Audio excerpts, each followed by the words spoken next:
Сәлеметсіздер ме? Менің атым Аязхан. Мен Қара Жәшік YouTube арнасының жаңа жүргізушісімін. Қазақстандағы әлеуметтік және саяси жаңалықтарды қарапайым тілмен жеткізіп отырамын. Арнаға жазылып, лайк басуды ұмытпаңыздар.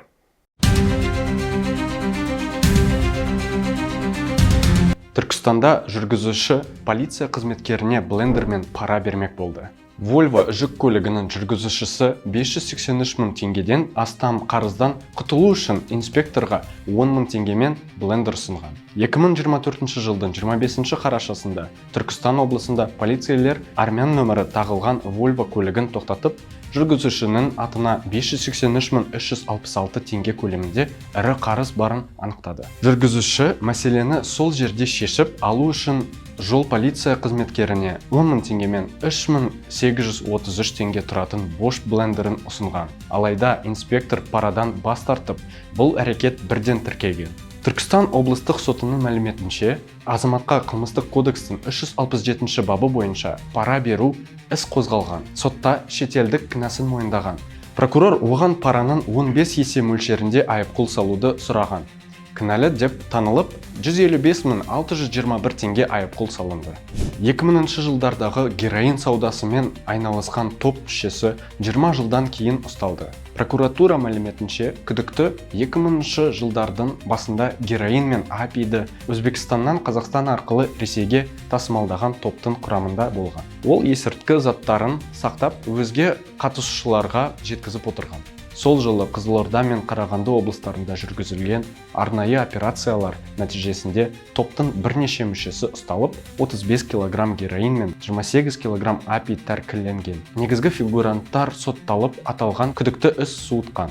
Оған халықаралық іздеу жарияланған. Бас прокуратура хабарлауынша, күдікті 2024 жылдың желтоқсанында Ресейдің Самара облысында ұсталып, жақында Қазақстанға экстрадицияланған. Қазір ол тергеу изоляторында.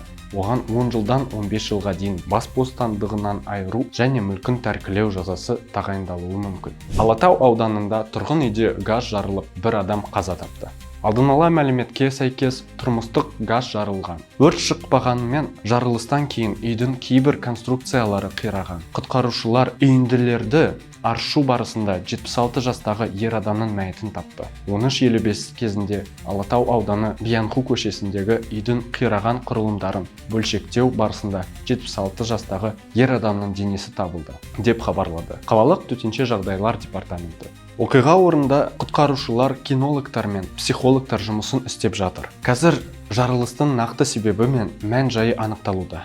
Шерзат Полат ісі бойынша прокурор айыпталушыларға 1 жылдан 23 жылға дейін жаза сұрады. Мемлекеттік айыптаушы Дана Сәрсенбай айыптаушылардың әрекеттерін баяндап, дәлелдерді тізіп шықты. Жәбірленуші тараптың топпен кісі өлтіру бабына қайта саралау туралы өтініш негізсіз деп тапты. Сондай-ақ прокурор кейбір куәлардың жалған ақпарат бергенін айтып, полицияға қатысты жеке қаулы шығаруды сұрады. Айыптаушылардың кейбірі бұрын сотты болған. Сәрсенбай соттан келесі жаза мерзімдерін тағайындауды сұрады. Абзал Шынасыл 23 жыл, Равиль Сакиев 20 жыл, Нұрқияс Ильясов 9 жыл, Азамат Тоқтаубаев 15 жыл, Шыңғыс Белғожаев, Дархан Аскентай, Нұрбол Тоқтаубаев, Дидар Қалиахмет әрқайсысына 7 жыл. Дидар Ысқақ кәмелетке толмаған 1 жыл 6 ай үкім алдағы уақытта жарияланады. Қазақстан халқы 23 миллионнан асты. Қала халқы артуда. Ұлттық статистика бюросының дерегінше 2025 жылғы 1 мамыр еліміздегі халық саны 20 миллион 353 мың адамға жетті. Бұл жыл басынан бері 69 мың адамға көп. Қалаларда 12,8 миллион, ал ауылдарда 7,5 миллион адам тұрады.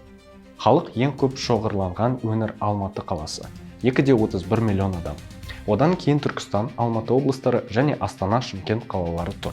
Астанада халық саны ең көп өскен 29 мың адам. Соның 23 мыңы көшіп келгендер. Ал ең көп адам кеткен өңір Түркістан облысы, -14,7 мың адам. Алайда 12 мыңнан астам сәби дүниеге келгендіктен таза азаю 2,4 мың адам. Солтүстік Қазақстан облысында халық саны 2700 адамға кеміген. Павлодар облысында 1,6 миллиард теңгеге заңсыз вейп сатқан топ ұсталды. Қаржылық мониторинг агенттігінің мәліметінше, Павлодар облысында электронды вейптер мен оларға арналған хош иістендіргіштерді заңсыз сатқан қылмыстық топ анықталды. Сатылым Telegram дүкендер арқылы жүргізіліп, тауарлар курьермен жеткізілген. Ал түскен табыс дропперлер жалған тұлғалардың атына ашылған банк карталары арқылы ақшаланды. 155 мыңнан астам вейп пен бөлшектер тәркіленіп, олардың жалпы құны 1,6 миллиард теңгеден асқан. Қоймалар мен сату орындары анықталып, ұйымдастырушы қамауға алынды. Келесі кездескенше, өз пікірлеріңізді комментарийге жазыңыздар. Бұл біз үшін өте маңызды.